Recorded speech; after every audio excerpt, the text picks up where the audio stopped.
On March 31st, 2026, the very definition of a battlefield changed. It expanded from land, sea, and air to the very infrastructure that powers our entire digital world. This wasn't some vague threat. No, this was a direct declaration of war. But not on another country, not really. It was a declaration of war on the corporations that basically run the global economy. And the names on their list, well, you'll recognize them. You've got Apple, a company with its products in the hands of literally billions of people.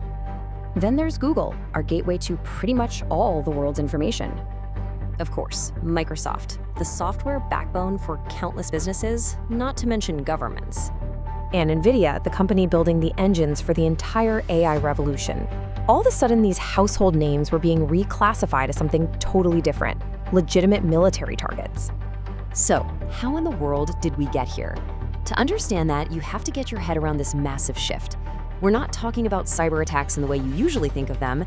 This is about physical, real-world attacks on our digital supply chain. And the precision of this threat was just chilling. The IRGC named 18 specific U.S. firms. They accused them of being direct partners in a military campaign against Iran. And then they gave a hard deadline, April 1st, 8 p.m. Tehran time. They even warned civilians to evacuate areas near their facilities. This wasn't just talk. This had all the markings of a formal military order aimed right at the heart of Silicon Valley. Now, this declaration didn't just come out of thin air. It was the explosive finale to a month of brutal, high-tech conflict.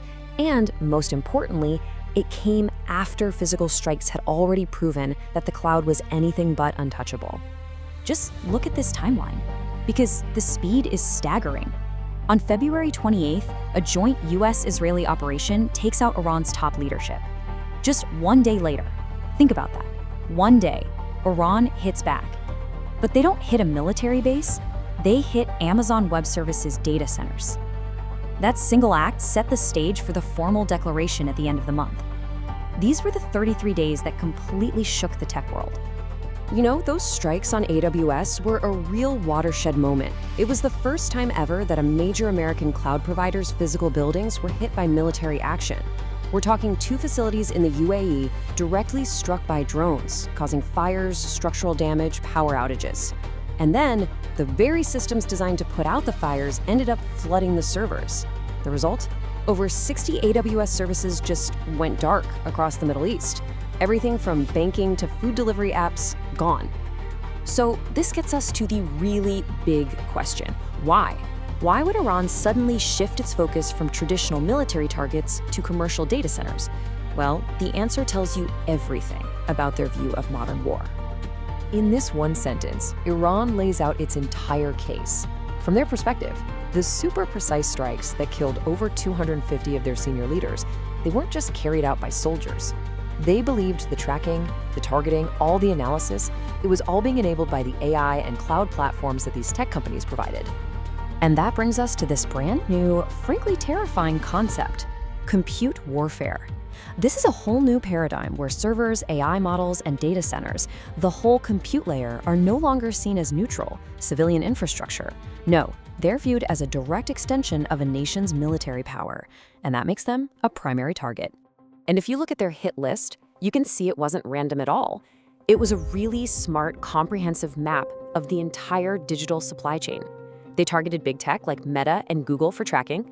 They targeted cloud providers like AWS and Microsoft for being the backbone. Then they went after the AI brains like NVIDIA and Palantir. And they even targeted the hardware guys like Intel and Cisco for providing the actual physical gear. The implications of this new kind of warfare are just massive, especially for regions like the Middle East, which have been betting their entire economic future on transforming from oil economies into global AI superpowers. I mean, this comparison here tells the whole story. For decades, when you thought about conflict in the region, you thought about oil pipelines and refineries. Well, in the age of compute warfare, the most valuable strategic assets are now fiber optic cables, data centers, and these so-called AI factories. And this isn't just some abstract idea. Iran specifically pointed to things like Project Nimbus, a $1.2 billion deal for Google and Amazon to provide cloud services directly to the Israeli military. In Tehran's eyes, a contract like that completely erased the line between being a commercial company and a military contractor. And just look at the money that's on the line. Tech spending in the Middle East was on track to hit $155 billion. Billions were being poured into building these massive data centers. That entire AI dream, all of that investment, is now sitting right in the crosshairs. So if there's one big takeaway here, it's this. For years, we've all talked about the cloud like it was some kind of magical, untouchable thing just floating up in the sky. Well, the attacks on AWS shattered that illusion for good.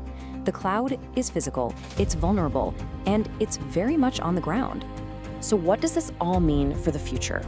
It means that every single organization that relies on digital infrastructure, which, let's be honest, is every organization, has to start thinking about geopolitical risk in a very physical, very real way. This new reality demands some concrete actions. Experts are now saying you need to audit your entire cloud footprint. Make sure your backups aren't just in a different building, but in a totally different country, maybe even a different continent. Your emergency response plans, they now have to include military escalation as a possible scenario. And yeah, it's probably time to actually read the fine print on those cloud contracts for any clauses about war. And that really leaves us with one final, unavoidable question. This conflict has proved that the digital world we all depend on is built on a surprisingly fragile, physical foundation. And in an era of compute warfare, we all have to ask ourselves, how safe is our little piece of it?